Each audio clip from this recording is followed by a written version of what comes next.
Hey guys, we're back with another training video here. And yesterday we released on our training email a new kind of out of the box CMA method. And if you haven't seen it before, you're probably going, that's not the way my broker told me how to do it. Um, the traditional CMA method is to find a handful of closed comparables and then adjust them based on the different features of the property, garage or extra bedroom, etc., etc.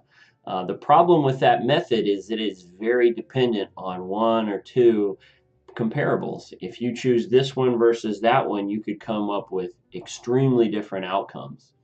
Whereas with our CMA method, we're bringing in as many data points as possible, and that it reduces the ability to manipulate the valuation. And sometimes it's even an unconscious manipulation. So I'm certainly not attributing any motives to anybody here, but uh, but we'll go ahead and jump right into it. What I wanted to do, because I've shared this CMA method many times, and some agents are a little bit intimidated to even try it out.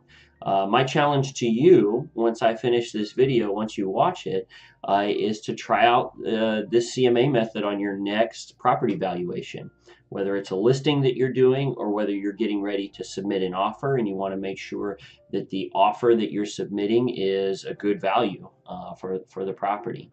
So we'll jump right into it. Basically, I have three tabs up. I have my RE calculator, CMA and proceeds calculator. This is a free tool. Anyone can use it. You just go to recalculators.com. You'll find it there. I have my MLS up, which my MLS might not look exactly like yours, but it should have pretty much the same functionality. And then I have my tax site, which this varies greatly depending on what area you're in. Mine is in Cumberland County, North Carolina, and quite frankly, it's pretty ugly to look at. Sometimes it can even be a little bit difficult to find the properties and whatnot that I'm looking for. But basically, we're looking for three values to help us come up with this overall valuation for this property. I want a tax value, and I want it to be adjusted for the current year. In my particular market, they don't do a tax assessment, but once every 10 years, and of course, whenever the property sells as well. So I want it adjusted. So the first thing it's going to ask me was, what was the purchase price of the subject property? And in this particular property, the purchase price was $178,000. And that was back in 2016. Again, if you've watched my videos, I'm in a market where the average home price is 150,000, and some of you are probably thinking, "Wow, I wish I could get a house for that price." Feel free to move down. I'd be happy to sell you a house down here. um, but we see it was sold in 2016, so I go in and put $178,000. Now the purchase date, again, just to remind me, is July 27th, 2016. So I will put that in real quick. Now the appreciation rate is a little bit tricky because if you don't already know your appreciation rate, you're going to have to figure it out. Your MLS might come out with hot sheets where it shows the MLS for various areas within your market. I happen to fill out on my website on a regular basis my local market stats, which helps me keep up with the appreciation rate. But basically, all you need to do to find an appreciation rate for an area is find the average sale price for a time period that was in the past, maybe 6 months ago, maybe 3 months ago. You'll have to use your judgment depending on how fast your market moves. And then the average sale price currently, and maybe for the last month or something, and then see what the difference between those is. And it might even be depreciation depending on your market. But I happen to know my numbers because again, I fill out my local market stats about once a quarter. My market's pretty slow moving, so that's about all I have to do to keep up with it. And it happens to be around 2.5%. Again, as you can see, my market's on fire or not. I 2.5% appreciation rate. And then it's going to ask me for the average price of the closed comparables and the average price for the active comparables. Now, that information, I go to my MLS, and basically I'm going to go in here and I put in the same bed, same baths. I put in a square footage range of plus or minus 10% of the property, and I put in the subdivision. Now, for some subdivisions, there's not enough comparables, so you might have to bring in some surrounding subdivisions that are similar in nature. Again, this is where you use your judgment as a market expert. Um, for this particular property, I think I should be able to get enough comparables for in this particular subdivision. It's a pretty large established subdivision. So I went ahead and put in the dates. I also put in closing dates down here of the last year. Again, depending on your market, you may need to use closing dates that are much sooner, like over the last quarter or the last 6 months or something like that. Again, mine's a slow moving market, so I actually bring it back for the last year. And I hit search and it brings up matches. These are all the closed comparables for this, for this property. One thing I didn't mention is I also excluded any sort of foreclosures. Typically, those are going to be extremely low valuations. Obviously, that's not comparable to my situation here. Your MLS might not have that, in which case you have to manually take them out. But my MLS allows me to do that. The other cool thing with my MLS is I can basically put on totals, and it does the math for me. This is great. So you'll notice I just bring up the closed, and then it has listing price versus sales price.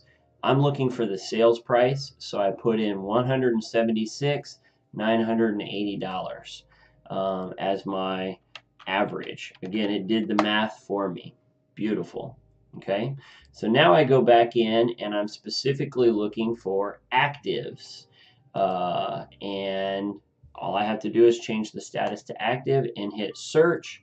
It actually brings up those closed as well, but now I have the actives. Again, ideally I'm looking for more than 5 or 6 properties. I can make this work though, and I think that it's going to give me a good valuation here. But if you can bring in 10, 15, the more data points the better, the more likelihood that you're not going to be manipulating the data, that you're going to get an accurate valuation.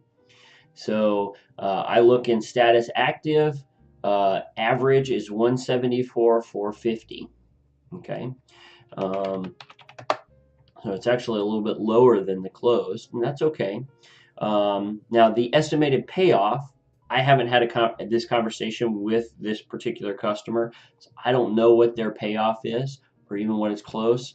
I'm just going to put a random guess out there and say $150,000 is how much they still owe since they sold it or they bought it 2 years ago. Now the estimated closing cost percentage is going to be very market dependent. In my particular market, the seller almost always pays all of the closing costs, which in this area is about 3%. Now, in your market, if it's a seller's market, you may find that the seller never pays any closing costs, in which case, it's 0%, or it might be 1% for some of the necessary closing costs that the seller is going to pay. And then finally, we have a comparison between 2 commission rates. Now, I'm going to get into a lot more detail about, the traffic approach versus the price approach in the upcoming emails that we do here. But suffice it to say, the normal approach here is to list it for around 6%, 3% to either side. And what I'm going to suggest to the customer is that they list it for 8% commission. And then I hit calculate.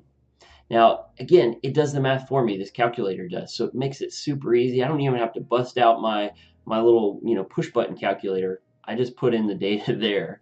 And what it comes up with is a 179,524 valuation.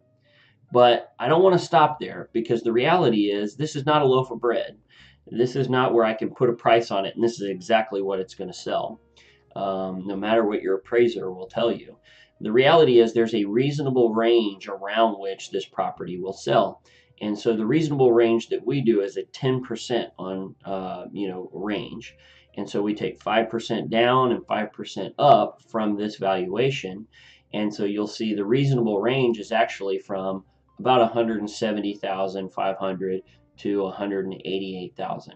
And when I say reasonable range, I mean it'd be reasonable for most agents if this home sold from anywhere from 170 to 188. It wouldn't necessarily raise eyebrows here.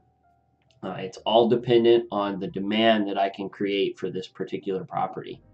And again, we're going to get into the marketing methods and how we create the demand and all that stuff later. For now, I just want to kind of walk you through how we did this valuation.